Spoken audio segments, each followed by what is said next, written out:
She said yes to the man everyone laughed at. Then he revealed his secret life. Maya had the impression that the sticky vinyl seats in the restaurant were more judgmental than they were comfortable. In particular, on Tuesdays, when poor Eli seemed to make an appearance.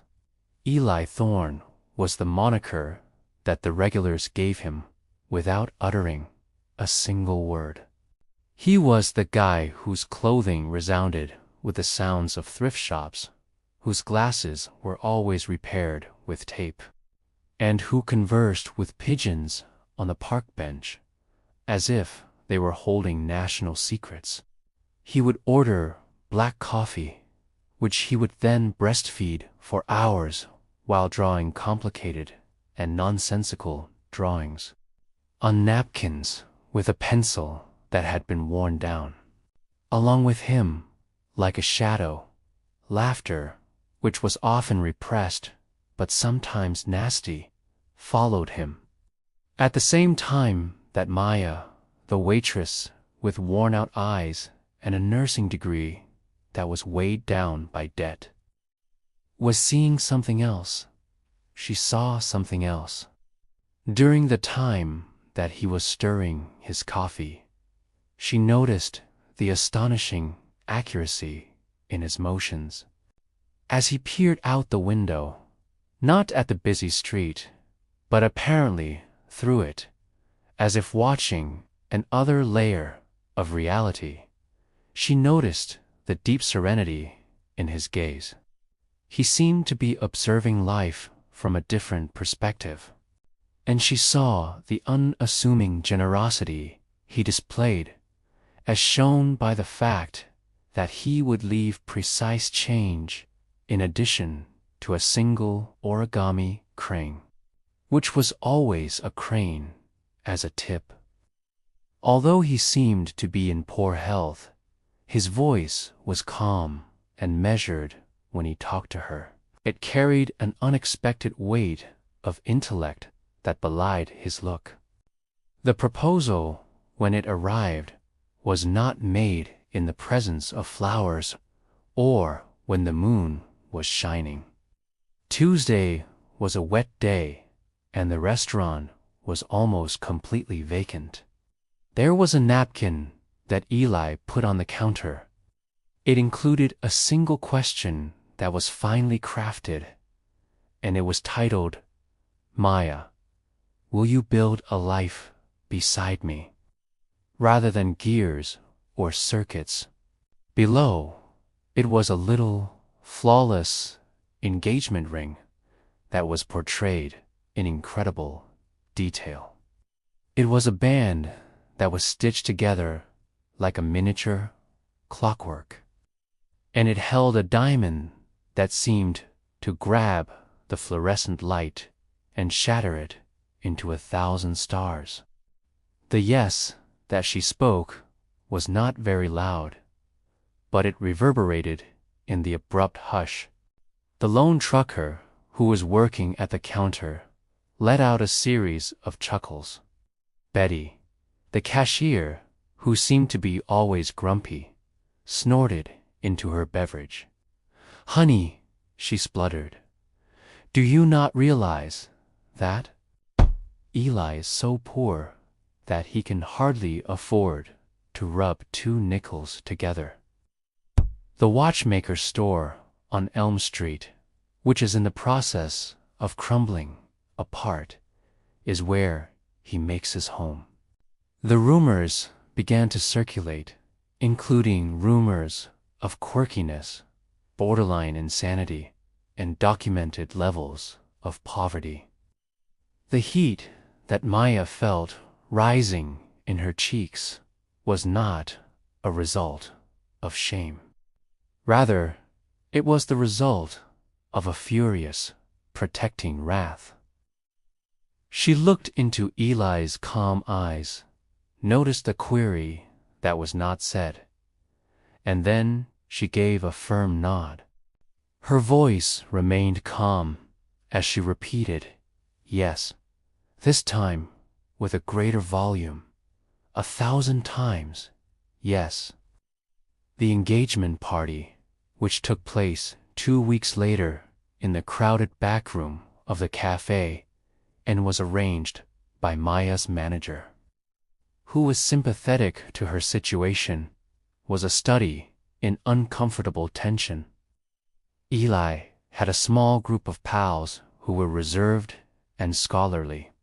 Friends and family members of Maya wore tight grins and exchanged anxious looks with one another. As time went on, the murmurs became less discreet. Is she desperate? Did he hypnotize her? That shop is practically condemned. In fact, Maya's Aunt Carol, who was trying to be helpful, cornered her. Dearest, are you quite certain? Consider what is ahead for you. That individual, ... he is. Well, everyone thinks he is hilarious. When Dave, Maya's loud-mouthed ex-boyfriend, pushed Eli gently, he was fueled by cheap beer and wounded pride. This was the moment that drove Eli to the breaking point. Eli inserted the key made of brass. On the other hand, rather of opening the deteriorating front door, he forced it against a part of the collapsing brick wall that was next to it. One could hear a gentle and resonant click, as if a gear that had been well adjusted was engaging. A portion of the wall, which had been unrecognizable only a few seconds before, moved inwards in a quiet manner, showing not deterioration, but rather a spotless elevator made of brushed steel. The audience reacted with gasps of surprise. Eli led Maya into the building. The arrogance and incredulity that Dave had led him to force his way in, and he was followed by a few other individuals. A seamless descent was made by the elevator as it moved down under the streets of the metropolis. At the moment the doors were opened, the shocked observers entered a realm that was beyond their wildest imagination. It was not a lavishly lavish riches. It was absolute brilliance. They were standing in a massive subterranean hall that resembled a church. The atmosphere was filled with the controlled power of 1,000 complicated mechanics, as well as the soft and regular ticking of those mechanisms.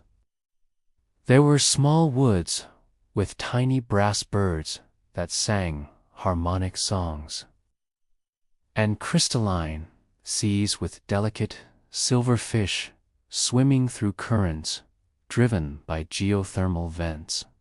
These habitats were housed within towering glass cylinders that contained clockwork ecosystems that were impossible to create and could maintain themselves. The walls were lined not with gold, but with diagrams that glowed with holographic light. These schematics included models of quantum entanglement, designs for technologies that seemed to have been taken straight from science fiction, and celestial mechanics.